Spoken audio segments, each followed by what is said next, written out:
안녕하세요. 사연 읽어주는 남녀입니다. 오늘도 와주셔서 감사드리며 그럼 오늘의 사연 바로 시작하겠습니다. 안녕하세요. 저는 한 중견기업에서 UI 디자이너로 일하고 있는 30대 여성입니다. 저는 여러분께 짧았던 기가 막힌 제 결혼 생활에 관한 이야기를 해드리려고 해요. 지인들이 하나같이 더 많은 사람이 알게 해야 한다며 사연을 보내보라고 해서 보내봅니다. 저는 2년 전 지인을 통해 만난 남자와 1년 정도 연애 후에 결혼했어요. 결혼 과정이 굉장히 일사천리였는데 그때는 그게 다 결혼할 운명이라 그런가 보다 했죠. 순조로운 와중에 살짝 걸리는 게 있었는데 그건 시아버지였어요. 남편은 삼형제 집안의 장남으로 시댁은 아들만 셋인 집이었습니다. 그래서인지 맏며느리로 인사드리러 가던 날 시아버지께서는 한바구음으로 저를 반겨주셨어요. 시댁은 화성으로 그렇게 멀지는 않았어요. 아이고, 어서 와라. 아유, 어서 와. 힘들진 않았어? 아니요. 가까워서 힘든 건 없었어요. 시원 씨 차 타고 편하게 왔고요. 그래도 안 와본 곳 오는데 힘들 수도 있지. 시원이 너 운전 제대로 한 거야? 멀미나게 힘들게 하고 그런 거 없었어? 멀미는? 얘 오면서 졸기까지 했어요. 오죽했으면 첫인사 드리러 가는데 긴장도 안 하냐고 내가 깨울 정도였는데. 아유, 깨우긴 왜 깨워? 일하느라 힘든데 쉬는 날 나와서 피곤한 애한테. 예쁘긴 또 왜 이렇게 예뻐? 시원이한테 아주 비교도 안 될 정도로 과분하네. 어찌나 환대해 주시던지 어안이 벙벙했어요. 누가 보면 매달 딴 국가대표 선수가 금이 환영이라도 한 줄 알았을 정도로요. 보통은 시어머니가 되실 분이 그렇게 맞아주실 텐데 시아버지가 되실 분이 그렇게 맞이하시니 당황스럽기도 했습니다. 그래도 못마땅해 하시는 것보다 나으니 저도 싫지 않았어요. 이른 새벽에 일어나 준비하셨다는 음식도 다 제 앞으로 밀어주시고 그날 과식으로 다음 날까지 배가 안 꺼질 정도로 대접도 잘 받았고요. 이름이 고소영. 내가 또 제일 좋아하는 여자 연예인이 고소영이었는데 어떻게 딱 고소영 같은 며느리가 들어와? 내가 딸 복이 없어도 며느리 복은 있나 보네. 아유, 아니에요. 비교도 안 되는데요. 무슨? 내 눈에는 고소영이 젊었을 때보다 소영이 네가 더 예쁜데 시원이 이놈 평생에 할 효도를 이제 와서 하네. 아이고, 벌써부터 며느리 사랑 극성이네. 아들, 엄마가 말했지?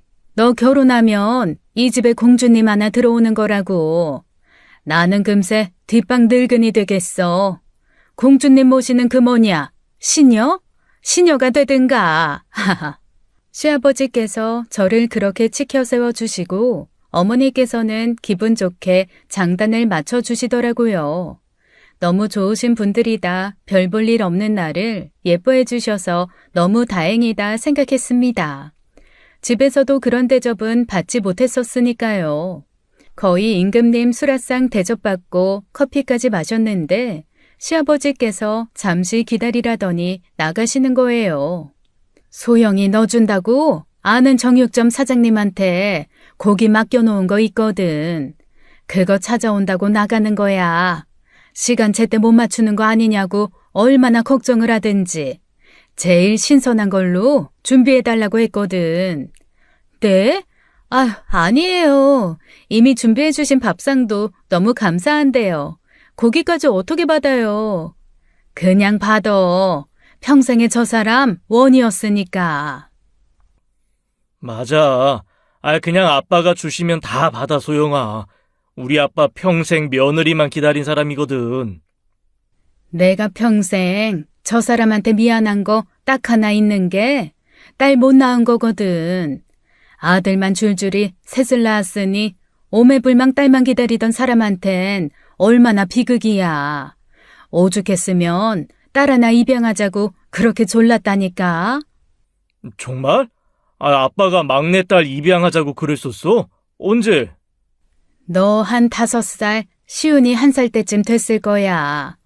몸 푼 지 얼마나 됐다고 1년 만에 애 하나 더 갖자고 하는 것도 기겁할 판에 정 안 되겠으니까 입양이라도 하자는데 얼마나 기가 차니? 근데 평생에 그놈의 딸딸 노래 부를 줄 알았으면 그냥 하나 데려다 키울 걸 싶기도 했어. 그 외 너 서천 아저씨네 딸만 셋이었잖아. 한때 그 집 하도 어렵다고 하니까 그 집 막내딸 데려다 우리가 키우자고 한 적도 있거든. 아빠가 그 정도로 딸을 바랬구나. 그건 몰랐네. 맨날 나한테 언제 결혼할 거냐 그런 게 다 이유가 있었어. 당연하지. 며느리를 얼마나 목이 빠져라 기다렸겠어. 그래도 너 태어날 땐 처대라고 좋아하기는 했는데 시영이 시훈이한테는 미안해서 말도 못해. 처음엔 안아주지도 않더라니까. 그러니까 소영아, 저 사람이 좀 극성스럽게 보여도 다 이해해줘. 평생 딸한테 줄 사랑 모아놨다가 며느리 사랑으로 줄 생각하고 있는 것뿐이니까. 저희 집은 남매이기도 하고 제가 딸이라고 해서 아빠한테 극성스러운 사랑을 받아본 적은 없어요.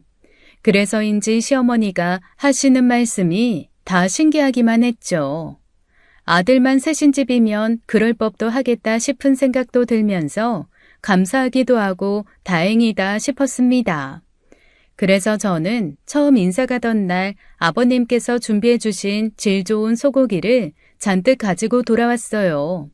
그때까지만 해도 정말 싱글벙글이었습니다. 그렇게 좋아? 고기까지 어떻게 받냐고 하더니 입이 귀에 걸리겠네. 내가 뭐 고기가 좋아서 그래? 아버님 어머님이 날 반겨주시니까 기분 좋은 거지. 나 솔직히 그렇게까지 환대받을 줄은 몰랐어. 그냥 적당히 눈에만 들어도 좋겠다 싶었지. 내 말을 허투루 들었구만. 내가 그랬잖아. 우리 아빠는 며느리감이라도 데려만 가도 버선발로 톨게이트까지 마중 나와 계실 거라고.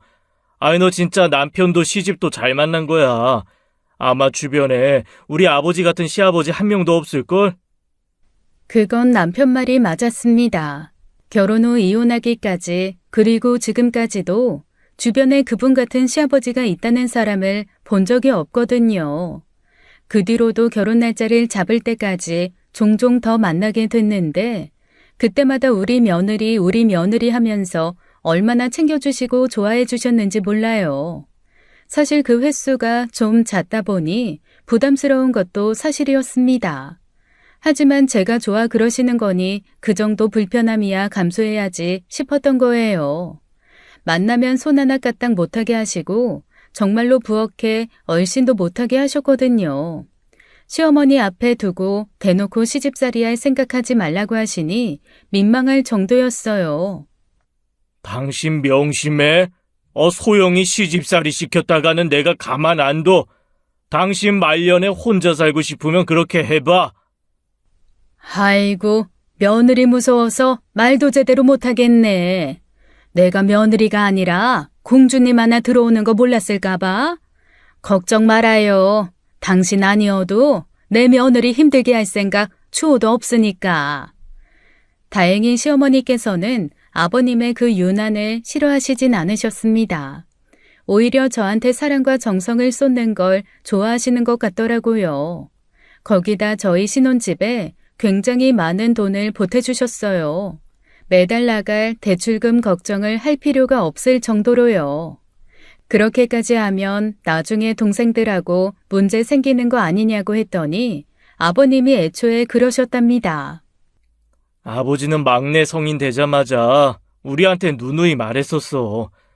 제일 먼저 며느리 데려오는 놈이 제일 많이 지원받을 거라고. 거기에 토달지 말고 돈 욕심 나면 며느리나 빨리 데려오라고. 뭐? 그럼 진짜 그것 때문에 오빠 동생들이 불만이 없다고? 어렸을 땐 그냥 흘려 들은 거지 뭐. 그 돈 탐난다고 아무나 데리고 결혼할 수도 없는 거고. 뭐 막상 내가 진짜 먼저 간다고 하니까 좀 아쉽긴 해도 순순히 받아들이던데. 둘째 동생도 내년에 결혼한다고 하지 않았어? 1년 차이로 지원금 차이가 너무 심하면 괜히 형제간의 사이가 나빠질 수도 있잖아. 사실 나도 마냥 큰돈 받기는 부담이고. 왜? 아빠가 너한테 지원 받은 대로 효도하라고 시킬까봐? 아유, 걱정 마셔. 자주 보자고 하는 게 좀 번거로울지 몰라도 너 고생시키는 일은 죽어도 안 할걸? 우리 아빠는 차가 고장나서 걸어가야 한다고 하면 나보고 너 업고 다니라고 할 사람이야. 남편이 하도 그렇게 장담하기에 저도 마음을 좀 놓았던 거예요. 하지만 세상에 공짜는 없는 법이죠. 아버님께서 제게 뭔가 대단한 걸 바라시는 건 아니었지만 너무 계속 마음을 끝도 없이 주려고 하시는 게 문제가 되더라고요. 결혼을 2달쯤 앞둔 어느 날이었을 겁니다. 또 저 먹으라고 뭘 사다 뒀다는 아버님 연락에 시댁에 내려갔던 날이었어요. 근데 하필 그날 제가 한 달에 한 번 있는 마법에 걸리고 만 겁니다. 날짜가 불규칙해서 예기치 못한 날에 터지기도 했거든요. 컨디션도 너무 안 좋고 아랫배가 묵직하게 내려앉아 통증이 있는데 솔직히 미루고 싶었어요. 그런데 저 오는 날만 기다렸다는데 갑자기 미룰 수도 없는 노릇이었죠. 그래서 약을 먹고 시댁에 갔는데 너무 불편하더라고요. 생리대 교체하는 것도 괜히 눈치 보이고요. 그래서 화장실에서 생리대 껍질에 말아 휴지통에 안 보이게 들어갔는지 몇 번이나 확인도 했어요. 다음엔 이런 날은 꼭 피해야겠다 하면서요. 그런데 그날 저녁 갑자기 밖에 나갔다 오신 아버님께서 제게 커다란 검은 봉다리를 주시는 겁니다. 아가, 이거 필요할까 싶어서 몇 개 사왔다. 네? 이게 뭔데요, 아버님? 아버님이 항상 저한테 뭘 주시니까 저도 별 생각 없이 받아들었는데 저는 너무 놀라 말문이 턱 막혔어요. 아버님께서 건네주신 건 마트에서 파는 생리대들이었습니다. 크기별로, 종류별로 6개나 되는 생리대를 사다 주신 거예요. 순간 그날인 게 들켰구나 싶어 너무 민망하고 수치스럽더라고요. 보니까 여자들 하는 그거인 것 같아서.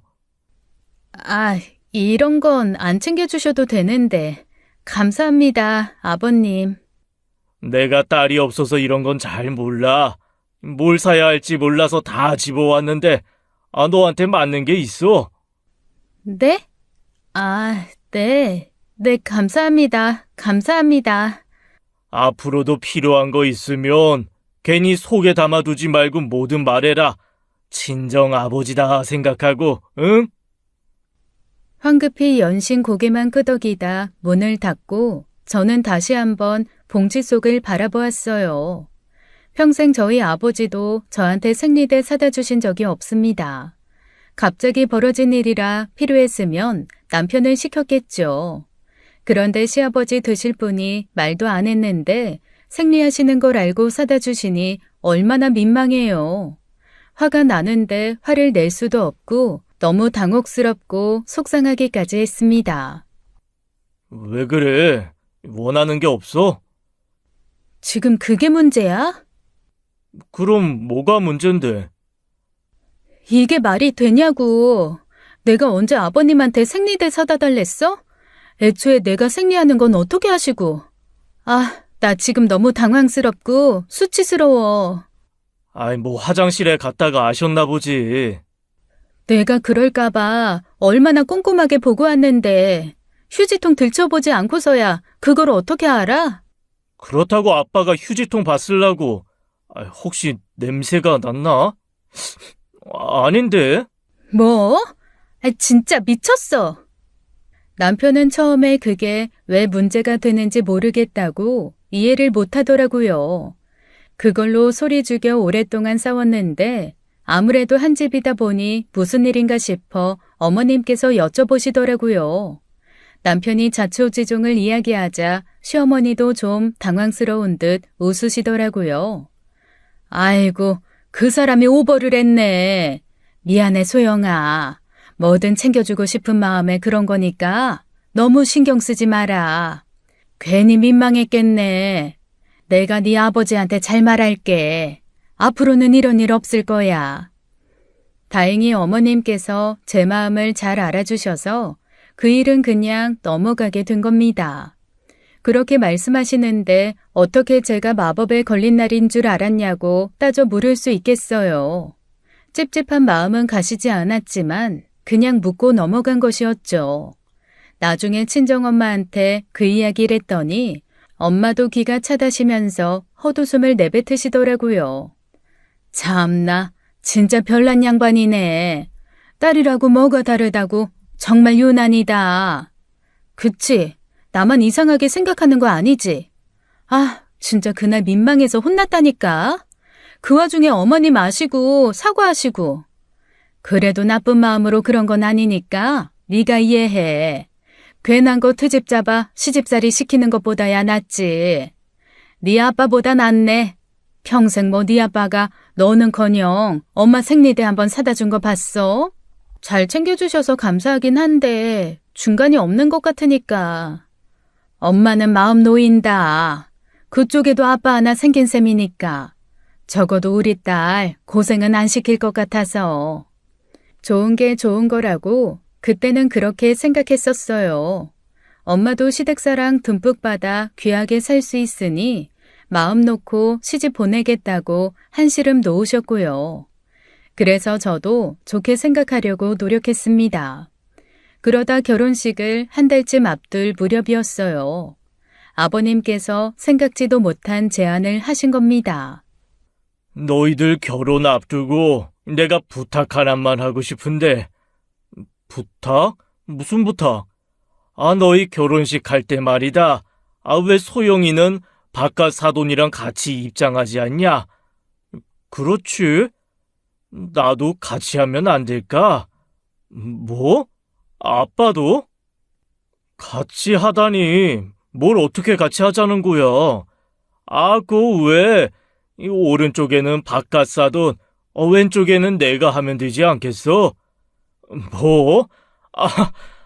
그거 참 볼만하겠네. 그건 좀 이상하지. 이상한가? 오히려 보기 좋을 것 같은데. 낳아준 아버지랑, 이제 앞으로 더 잘해줄 아버지랑, 나란히 입장하는 거니까. 아버님은 그때 진심이었습니다. 저는 아버님 이야기를 듣고 셋이서 입장하는 모습을 떠올리다 소름이 돋았어요. 세상에 어떤 신부가 한쪽엔 친아버지, 한쪽엔 시아버지를 두고 입장을 하겠어요. 그 좁아터진 버진로드에서요. 너무 당황스럽고 황당해 아무 말도 못하고 있는데 또 생각 없이 남편이 그러는 겁니다. 생각해보니 이색 결혼식이 될 것 같기도 하네. 넌 어떻게 생각해? 그걸 그 자리에서 묻고 앉아있는 예비 남편한테도 화가 났지만 화를 억누르며 말씀드렸습니다. 아버님, 그건 저희 아버지께서도 별로 안 좋아하실 것 같아요. 어떻게 보면 저희 아버지께서도 그날만 기다리셨을 텐데. 그런가? 나는 그걸 할 기회가 한 번도 없었어서 바깥 사돈한테 양해를 구해서 어떻게 안 되겠어? 버진로드 폭이 좁고 양쪽으로 꽃장식이 되어 있는 식장이라 셋이 나란히 걷기도 힘들어요. 정 그러시면 아버님께서는 시원 씨랑 함께 입장하시는 게 어때요? 이색 결혼식이라면 그렇게 입장하는 게 하객들 보기에도 더 좋아 보이지 않을까요? 시원이랑? 에이, 그럴 바에야 안 하고 말지. 시아버지께서는 제가 흔쾌히 승낙하지 않자 서운해하셨습니다. 하지만 서운해한다고 해서 원하지도 않는 양쪽 아버지 동시 입장을 하고 싶진 않았어요. 끝까지 그 마음을 모른 채 했고 돌아오는 차 안에서 남편이 그러더군요. 그냥 좀 적당히 생각해 본다라고 말씀드리지. 아빠 표정 너무 어둡던데. 아닌 건 아닌 거야. 애초에 그럴 마음이 없는데 희망 고문 드리고 싶지 않아. 왜 그렇게 싫은데? 그렇게 나쁜 생각 같지도 않더만. 그냥 입장하는 것뿐이잖아. 아빠가 딸이 없어서 해보고 싶은 경험에 아쉬워하신 말씀인데. 하고 싶은 거 다 하고 살아? 아버님 서운해하신다고 원하지도 않는 거 억지로 하라고? 오빠, 가만 보면 너무 생각 없이 얘기하는 거 알아? 뭐? 아니, 내가 생각이 없다고? 아버님 한 번씩 저렇게 이해 안 되는 말씀하실 때마다 그건 좀 아닌 것 같다. 성거워서 말씀드리지 않고 자꾸 아버님 편들잖아. 편이 아니라 그럴만 하니까 그렇지. 아빠가 큰 거 바래? 생각해봐. 한쪽에 친정아버지, 한쪽에 시아버지 두고 입장하면 사람들이 얼마나 멋지게 생각하겠어? 저 여자 참 시집 잘 간다. 시댁사랑 듬뿍 받고 살겠구나. 부러워하지. 퍽이나 부러워하겠네. 하객들 모아놓고 그렇게까지 하는 걸 보고 유난스러운 집에 시집가서 고생한다고 생각하겠지. 남들이야 어떻게 생각하건 난 절대 양보 안 해. 오빠 그렇게 생각하는 거 우리 아빠 무시하는 일이야. 우리 아빠도 딸 손잡고 행진하는 거 그거 하나 기다리고 계실 텐데 말이 돼? 결혼 준비하는 과정에서 부부가 많이 싸운다지만 그런 일로 싸우게 될 줄은 몰랐습니다. 확실하게 제 의견을 이야기했고 그 얘기는 다시 꺼내지 않을 줄로 알았어요. 그런데 시아버지께서 저희 부모님께 연락한 거예요. 저희 아버지께 그 제안을 다시 한번 하셨고 생각지도 못한 부탁에 아버지께서는 당황해 일단 알겠다고 끊었답니다. 뭐? 아버님이 아빠한테 직접 전화했다고? 뭐야, 소영이 너는 알고 있었던 거야? 나한테 먼저 물으셨으니까 당연히 알고는 있었지. 근데 말도 안 된다고 생각해서 그 자리에서 거절했었어. 안 그래도 그때 아빠한테 양해 좀 구해달라고 하시더라. 그래도 그건 아니지 않아? 참 별나다 별나. 상견례 때도 느꼈지만 진짜 별난 양반이야. 상견례 때 시아버지께서는 저희 부모님께 고급 양주와 한우 세트를 주셨어요. 괜히 서로에게 부담이 되니 상견례 때 서로 아무것도 준비하지 않기로 했었거든요. 그 말을 철석같이 믿고 빈손으로 오신 저희 부모님이 민망하리만큼 양손 무겁게 챙겨주신 거예요. 아유, 뭘 이런 걸. 서로 준비 안 하기로 하셔서 저희는 준비한 게 없는데요. 아닙니다. 사돈께서는 준비하실 필요 없지요. 역사적으로 보나 늘 귀한 딸 데려가는 쪽에서 이 짐술에 가득 채워 보냈는걸요. 소영이는 걱정하지 마세요. 둘이 싸웠다 하면 내가 우리 아들 건죽이 되도록 쥐업해서라도 꼼짝 못하게 하겠습니다. 말씀만 들어도 든든합니다만 시원이를 사위로 얻게 돼서 저도 참 좋습니다. 상견례 내내 아버님께서는 마치 저희 부모님께 잘 보이고 싶은 사람처럼 굴었습니다. 남편이 해야 할 말을 시아버님이 하고 계시니 상견례가 끝난 후 부모님께서는 황당해 웃으시더라고요. 오죽했으면 나한테까지 연락해 그런 부탁을 했을까? 뭐야, 아빠 지금 시아버지 마음 헤아리는 거야? 그래서 뭐 같이 입장이라도 하자고? 그건 좀 모양새가 그렇긴 하지. 잘 거절할 테니까 걱정하지 마. 너무 챙겨주고 위해줘도 문제네, 이게. 다음 날 저희 아버지께서 시아버지께 정중히 거절하는 메시지를 보냈고 시아버지께서도 받아들여 주셨어요.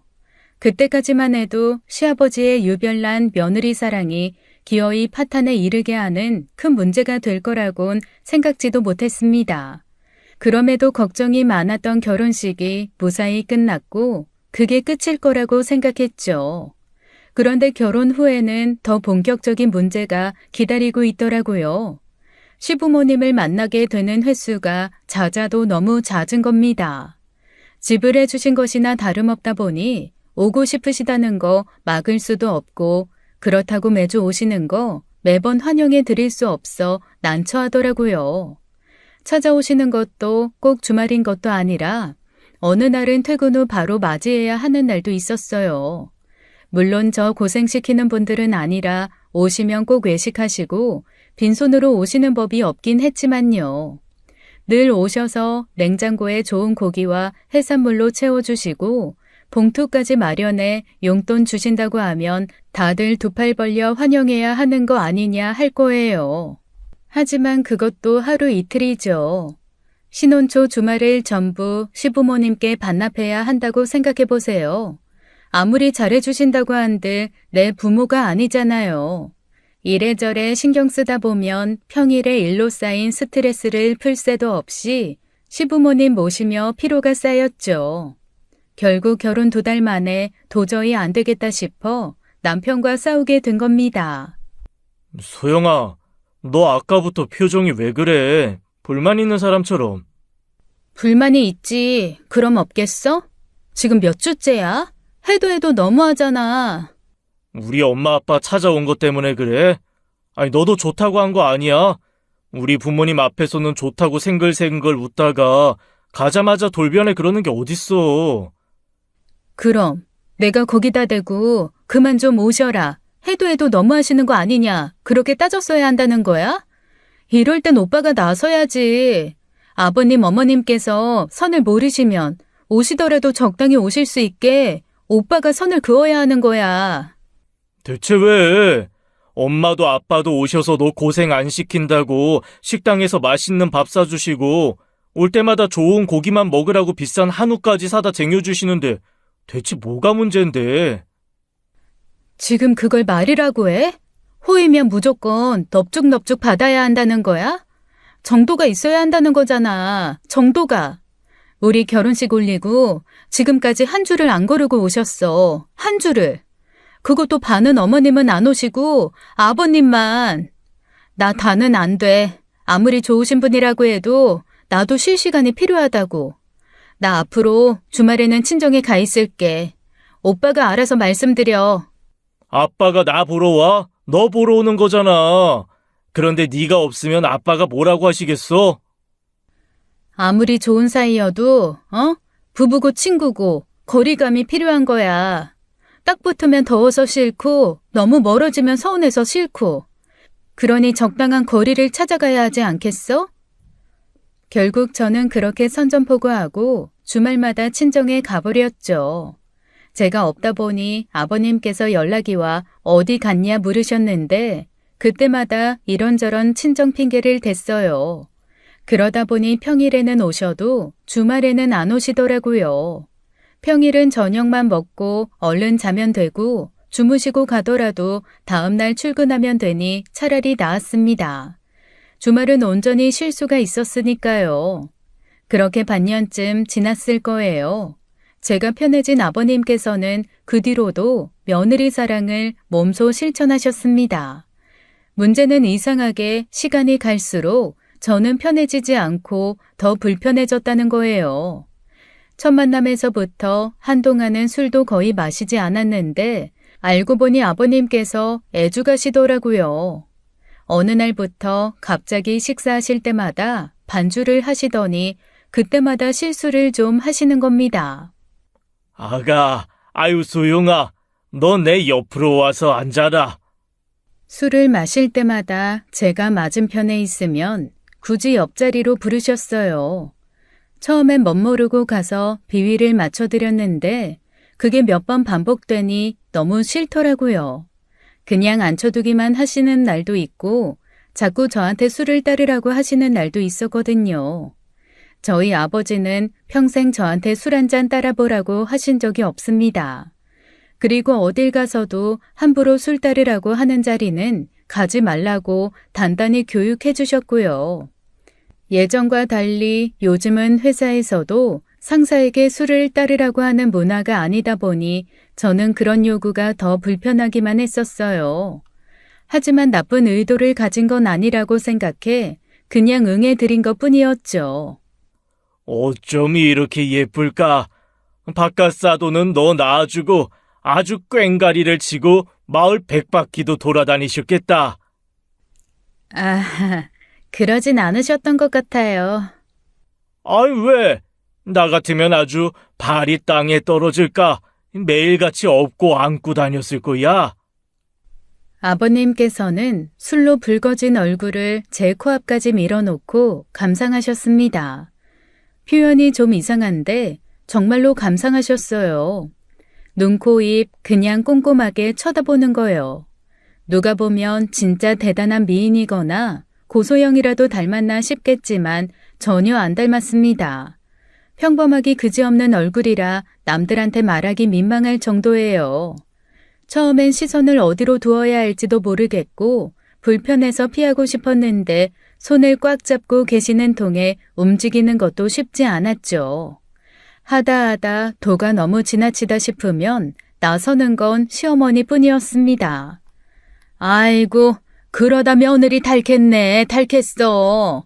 애 그만 좀 괴롭히고 취했으면 얼른 들어가서 자. 예뻐서 밤새도록 보고도 있겠구만 뭘. 소영이도 자야지. 애를 밤새 붙들어 놓을 거야? 아유, 그건 안 되지. 우리 소영이도 가서 코 자야지. 어여 가서 자.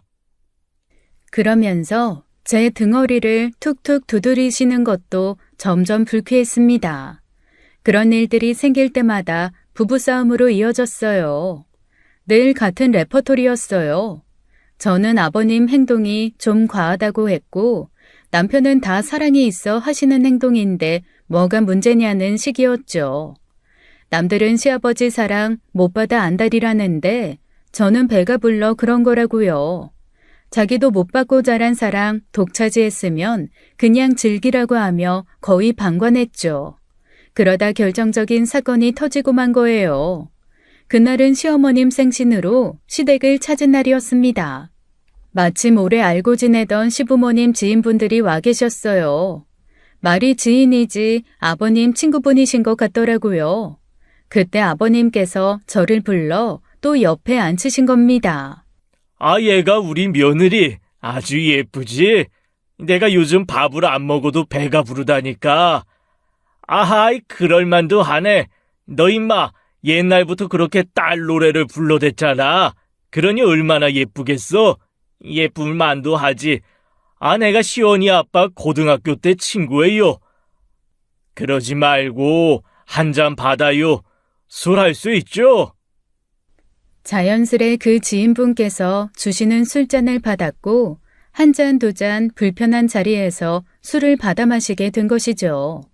그러면서도 아주 제 자랑이라고 끝도 없이 늘어놓으시는데 민망해 죽을 지경이었습니다. 아유, 저 양반이 또 저러네.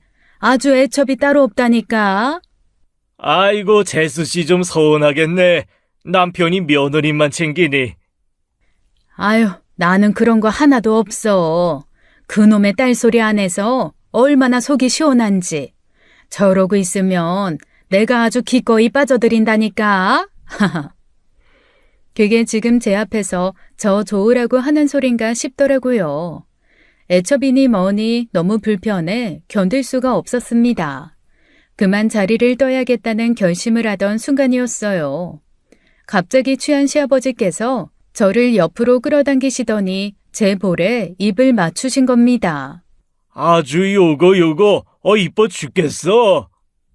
그 자리에 있어 보신 분들이면 아실 거예요. 그렇게 아버님 비위를 맞추던 시어머니께서도 유난이다 한마디 하시던 지인분들께서도 순간 얼어붙으셨거든요. 제 눈치를 슬쩍 살피다가 지인분들께서 먼저 아무 일도 아니라는 듯이 웃으시더라고요. 아하, 이놈 이거 아주 며느리면 사족을 못 쓰네. 그러다 시어니가 질투하겠다. 며느리만 고생 좀 하겠네. 시아버지가 아주 유난이야, 유난. 아이고, 이것들아, 부러우면 부럽다고 말을 해. 우리 며느리 같은 애가 또 있어? 아유, 그래. 우리 며느리 용돈 줘야지. 어디 보자. 아버님께서는 갑자기 뒷주머니에 있는 지갑을 꺼내셨고 저는 도저히 참을 수가 없었습니다. 그래서 그 자리에서 정색하고 아버님께 말씀드렸어요. 아니요, 아버님. 안 주셔도 돼요. 저 먼저 일어나 볼게요. 전에 없던 목소리와 표정이었고 술에 덜 취한 지인분들이나 어머님은 제 기분을 읽으셨을 거예요. 바로 남편이 쓰던 방으로 들어오는데 얼굴이 뜨겁게 달아오르면서 너무 수치스럽고 불쾌했습니다. 저는 그날 밤을 그 집에서 보낼 수가 없었어요. 하필 남편이 컨디션이 좋지 않은 날이라 밥만 먹고 일찍 잠이 든 날이었죠. 저는 잠든 남편을 깨워 가자고 했어요. 오빠, 좀 일어나봐. 집에 가자. 아, 왜 그래? 피곤해서 운전 못해.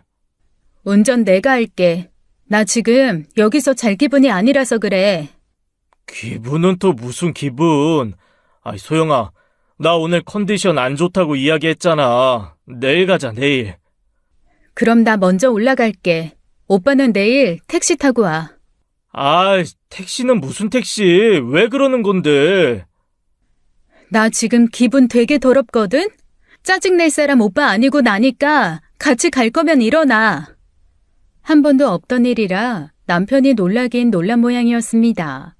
피곤한 사람 깨운 것 같아 미안했지만 남편 기분 헤아릴 때가 아니었어요. 짜증스러운 얼굴로 일어나 무슨 일이냐 묻는 남편에게 있었던 일을 이야기했죠. 그랬더니 남편은 계속 피곤한 얼굴로 저를 쳐다보는 거예요. 그래서 그게 다야? 아빠가 술에 취해 너한테 뽀뽀한 거? 그게 다냐니? 그게 무슨 말이야? 소영아. 아빠가 너 예뻐한 게 하루 이틀도 아니고 술에 취하면 원래 세상이 더 아름답게 보이는 법이잖아. 그래서 더 예뻐 보였나 보지. 그걸 지금 말이라고 해? 불쾌하다고. 오빠는 술에 취해서 예뻐 보이는 여자한테 뽀뽀해? 남도 아니고 시아버지다. 시아버지고 며느리인데 뭐가 문제인데. 장인 어른도 그러실 거 아니야. 네가 친아버지다 생각하면 그렇게 불쾌할 일도 아니잖아. 아니, 나 아빠한테 마지막으로 뽀뽀 받아본 게 초등학교 4학년 때야. 운동회 달리기 시합에서 1등 했다고. 우리 아빠도 나 함부로 안 대했어. 아무리 술에 취했어도 그렇지. 아버님, 선 넘으신 거라고. 처음엔 남편을 설득해 그저 나갈 생각뿐이었는데 제 마음을 이해해주지 못하는 남편과 대화하다 보니 목소리가 커졌어요. 밖에서 듣고 계신 줄을 알면서도 견딜 수가 없었습니다. 결국 화가 나고 답답해 남편을 두고 먼저 나와버렸죠. 그러자 밖에 있던 어머님께서 황급히 붙잡으시더라고요. 소영아, 기분 나빴다면 내가 사과하마. 저 사람이 취해서 그래. 아버님께서는 지인분들을 두고 옆에 널브러져 계셨습니다. 지인분들은 오히려 술이 다 깬 표정으로 제 눈치만 살피고 계셨고요. 그래요.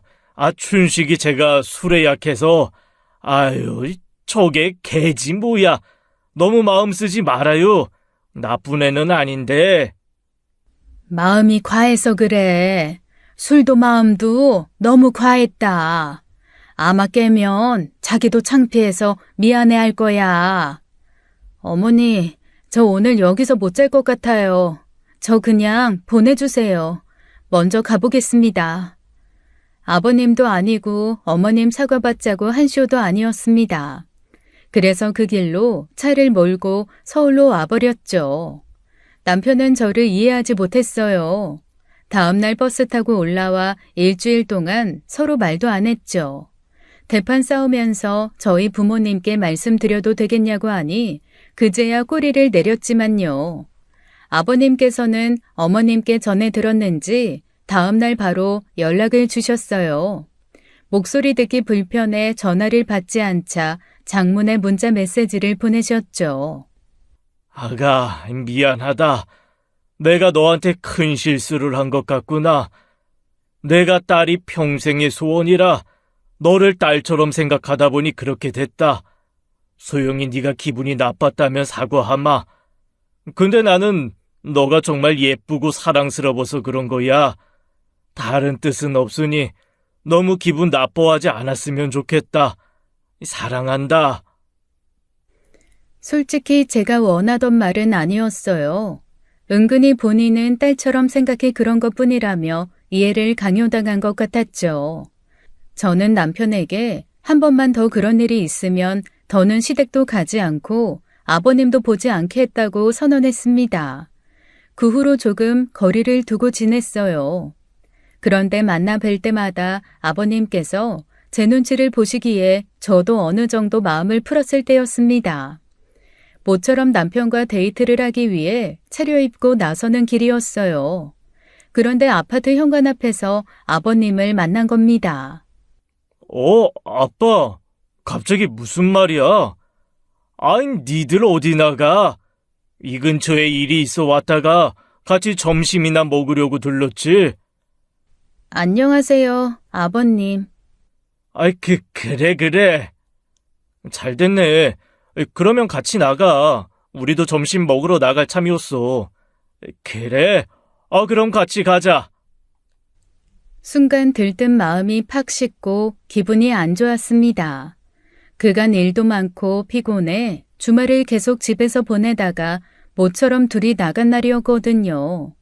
게다가 남편이랑 데이트를 하고 민소매 차림에 몸에 딱 붙는 옷을 입어 불편했어요. 아버님께서는 일이 있어 오신 게 아니라 애초에 저희 집에 말도 없이 오신 것 같았지만 대놓고 그냥 가시라고 할 수 없어 동행하게 되었죠. 옷이 불편해 옷이라도 갈아입고 나오려고 했는데 남편이 못 가게 한 거예요. 오빠, 나 그럼 잠깐 옷 좀 갈아입고 올게. 왜? 잘 어울리는데 그냥 가자. 시간 없어. 더 늦어지면 웨이팅 더 길어질 수도 있잖아. 굳이 말하지 않아도 남편이 눈치껏 알아채길 바라는 게 제 욕심이었죠. 결국 불편한 옷으로 차에 올랐습니다. 그런데 차에서부터 은근한 시아버지의 시선이 느껴지는 거예요. 슬쩍 돌아보니 제 쪽을 보고 계시는데 눈이 마주치니 웃으셨죠. 하루 이틀 일도 아니라 저도 어색하게 웃었어요. 챙겨주시고 마음 써주시는 그 마음이 날이 갈수록 점점 더 불편해지니 저도 마음이 너무 불편했습니다. 식당에 도착해 남편과 시아버지가 먼저 내린 상황이었어요. 옷매무새라도 정돈하며 늦게 내렸는데 시아버지께서 저를 기다리고 계셨던 거예요. 그러면서 빨리 가자고 재촉하시는데 그전까지는 한 번도 안 하시던 행동을 하신 겁니다. 제 옆구리에 손을 끼워 넣고 제 안쪽 팔을 움켜쥐신 거예요. 얼른 가자, 아가. 근데 당하시는 분들은 아실 겁니다. 민소매를 입고 있어서 팔이 다 드러나 있었는데 굳이 겨드랑이와 가까운 안쪽 팔을 잡으시더라고요. 그냥 잡아 끄시는 게 아니라 주물주물 하면서요. 순간 너무 불쾌하고 소름이 끼쳐 아버님 소나기에서 팔을 획 잡아 뺐죠. 당황해 뭐라고 말은 못하고 아버님을 바라봤더니 아버님께서는 머쓱하게 웃고는 앞서가시는 거예요. 저는 그 웃음이 너무 불쾌했습니다. 일부러 안쪽 살을 만졌다는 확신이 들었거든요. 대학 다닐 때 남자 동기들이 한 마리 있어요. 남자들이 밖에서 여자친구 팔뚝 만지고 있는 게 신체 부위 중 가슴이랑 가장 비슷한 촉감을 가져서라고요. 밖에서는 여자친구 가슴을 만질 수가 없으니 팔뚝살이라도 만지는 거라고요. 그 말이 저한테는 너무 충격이라 기억하고 있었던 건데 그걸 제가 당한 겁니다. 그렇다고 일부러 그랬다는 증거도 없고 당시에는 너무 혼란스러워 자리를 피하지도 못했죠. 어떻게 점심을 먹었는지도 모르게 시간을 보낸 뒤 돌아와서 남편에게 그 사실을 밝혔어요. 그런데 남편은 오히려 불쾌해하면서 그러더라고요. 소영아, 너 전부터 우리 아빠에 대해서 지나치게 안 좋게 생각하는 거 아니야?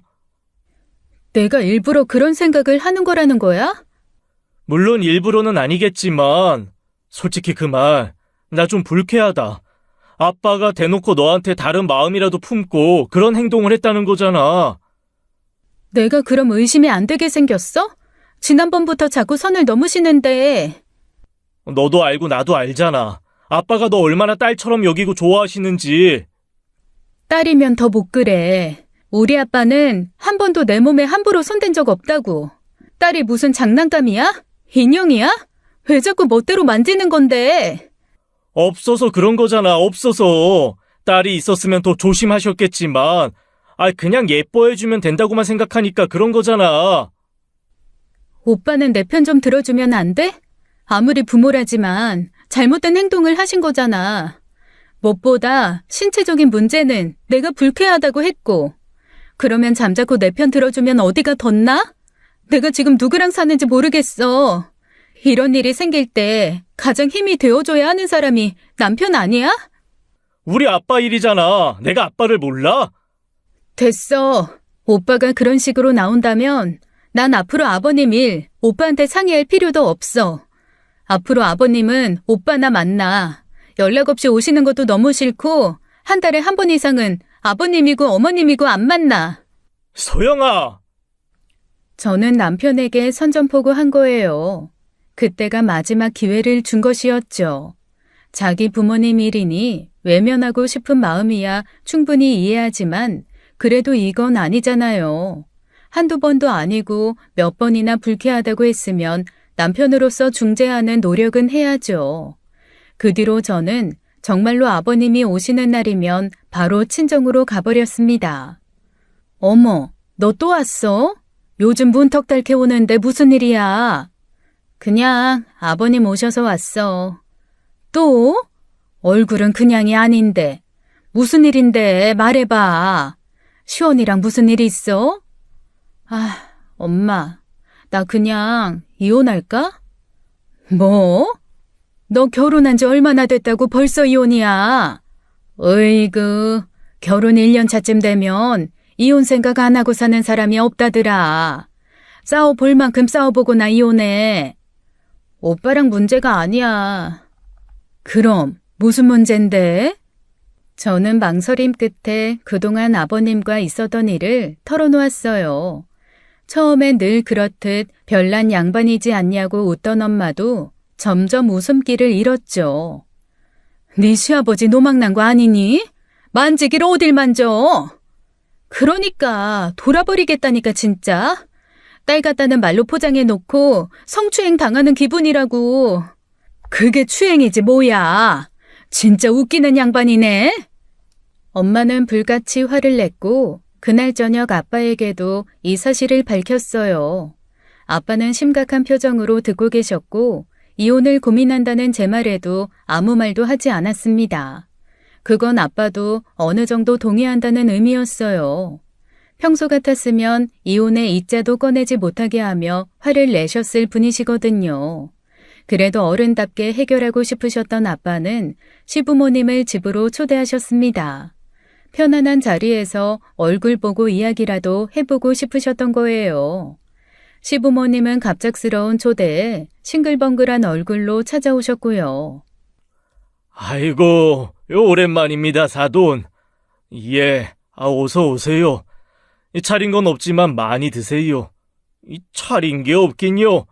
안사돈께서 고생 많으셨겠습니다. 이거 다 먹다가 문에 끼어 나가지도 못할 정도인데요. 처음엔 화기애애했어요. 그러다 아빠가 이야기를 쉽게 꺼내려 술을 가져왔는데 결국 그게 신호탄이 된 셈이었죠. 아들놈이 중국 출장을 갔다 사온 술인데 좀 드셔보세요. 아유, 세상에 이렇게 귀한 술을. 그럼 감사히 마시겠습니다. 그렇게 한 잔 두 잔 들어가 어느 정도 취기가 오를 때쯤이었어요. 아빠가 조심스럽게 말문을 열었죠. 사돈께서 저희 애 예뻐해 주시는 거 압니다. 감사하고 또 감사한 일이죠. 근데 아무래도 애가 딸이다 보니 저도 좀 어렵게 키웠어요. 아들놈이야 어떻게든 막 굴려도 될 것 같은데 아무리 내 자식이어도 어려워서 조심스럽더라고요. 적당한 거리를 두시는 게 좋지 않나 그런 생각입니다. 아빠는 조심스레 애둘러 이야기했는데 그 이야기를 듣고 시아버님은 제대로 이해하지 못하는 것 같더라고요. 그 말조차도 더 예뻐해달라 아버님 방식으로 귀하게 여겨달라 그렇게 이해하신 것 같았죠. 애초에 술을 드리고 그런 말을 한 게 문제였어요. 예, 그럼요. 저한테도 세상에 둘도 없는 며느리랍니다. 내년에 또 둘째가 들어오긴 하지만 늘 그렇듯이 첫째가 애달프고 소중하잖아요. 그러니 걱정 안 하셔도 될 겁니다. 저한테는 보물 1순위가 소영이에요. 예. 말씀은 감사합니다만 아무리 가족끼리라도 서로 지켜야 하는 선이 있으니까요. 사돈 말씀 무슨 말인지 알아요. 제가 소영이 좀 더 챙길게요. 말귀를 못 알아듣는 아버님 대신 어머님께서 나서서 말씀하셨죠. 어머님은 저희 부모님께서 왜 집까지 초대를 했는지 눈치채신 것 같았습니다. 그렇게 술이 몇 잔 더 오가고 어머님께서는 슬슬 돌아가야겠다 하시더라고요. 집으로 가시긴 늦었고 아무래도 저희 집에서 하룻밤 자고 가셔야 할 것 같았죠. 그래서 저는 친정에 남고 남편이 두 분을 다시 모시고 가기로 한 거예요. 그때 전 정신사납게 하는 거실 텔레비전이 거슬렸어요. 그래서 별 생각 없이 아버님이 앉으신 곳 근처에 있던 리모컨을 가지러 가던 차였습니다. 갑자기 아버님께서 제 팔을 잡고 강하게 끌어안치셨고 제 허리를 감싸시며 자기 허벅지 쪽으로 앉히시는 거예요.